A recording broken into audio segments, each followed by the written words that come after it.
Alright, well, welcome to or back to Legendary Fab. Today, we might have everything ready to go to start the XJ. So, I didn't film it, but I got the fuel rail on, I've got it wrapped, all the injectors in, they all got new O-rings, that fancy stuff. Did pressurize the fuel system yesterday, make sure this held, all my my connections held, didn't leak anything. I did crank it. It'll start, but it won't run. So I'm thinking maybe you need to pull the connections off the throttle body, and also need to put the intake on. So speaking of intake, I will get it out. Set y'all right there so you can look at my ugly master cylinder and everything. Now for the intake, I did not go fancy. I didn't want to buy a $300 K&N for my XJ for no reason. So this is an Amazon eBay special. It's 50 bucks. Really all I wanted it for is that elbow, the filter, and the pipe. Eventually I would like to build some sort of my own version of the Thor intake, which I think it's Thor. It runs into the cowl. I might end up just routing the filter over to that empty space behind the coolant tank.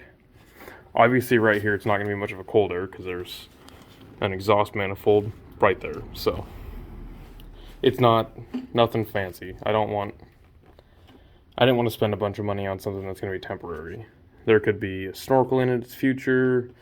Like I said, I could build my own. I could even put a Thor on it. I think I don't remember what Thor stands for, but it's basically just a through the cowl intake. Like I said, I think it's $50. So it's gonna work. I think it'll work. It's gonna go down into here. We can always change it or do something different in the future, but for the time being, let's keep stuff out of the throttle body. So, like I said, we're gonna start by disconnecting cannon plugs off of the throttle body and moving all the coolant jugs because I did get it full of coolant. I was reading that it could just be a dirty connection of why it'll start, but like I said, it won't run. So I was guessing could be air fuel, I was reading it could be the idle air control. So probably need to clean up the throttle body anyway. Remember, I also did take off the cruise controls, which was another throttle cable, so I could look into that and see if that could be a problem. But we're gonna start.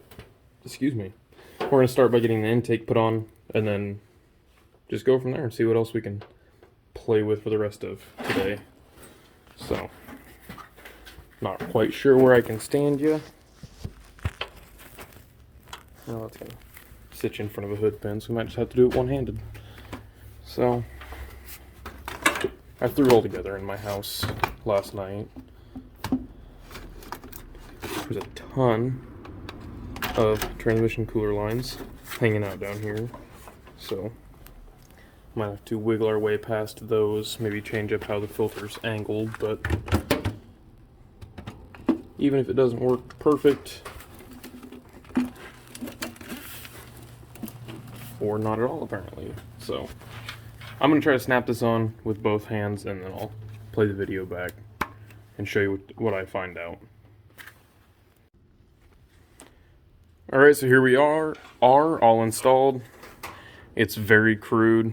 It's worth the $50 I spent on it, pretty much is all I can say about it. It's got the PCV route. I'm going to put a filter on that PCV back there. It's, like I said, it's nothing fancy, it's nothing crazy. I hope I never have to take that off again, because that was fun. Trying to put that on. I owe that forward one there a vacuum line. So a vacuum line cap. So I will get a cap out for that.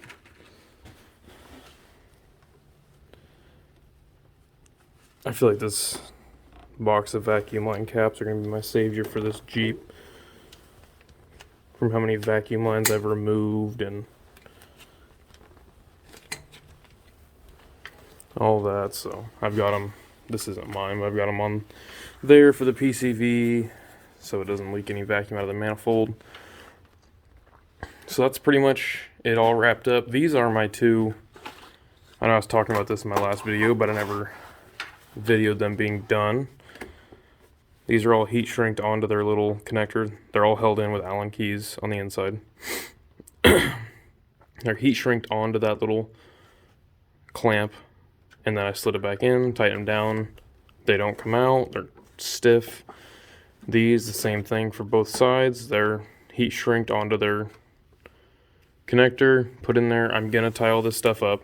I was chasing wires to find out what went to the AC and what didn't, as I'm not filming it. So that's all my AC compressor stuff. I really hope, I'm planning on one day coming in here and shortening everything that, and removing things that don't need to be there.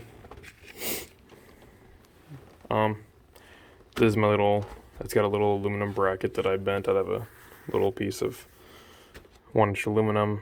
It's crude. I've got a metal one back there I'm working on. A metal one. I've got a steel one back there I'm working on, so it's a little bit more stable, but they're battery cables at the end of the day. They're not going anywhere. Here's the ground that y'all didn't get to see. So far it's working. I mean, like I said, it cranks, fires, but doesn't stay running. So that's my next problem I gotta diagnose. I think I'm gonna take off all the connectors from the throttle body, dielectric grease them all, check them out, clean them up if they need cleaned, and go from there. It didn't run the best beforehand, so I don't know.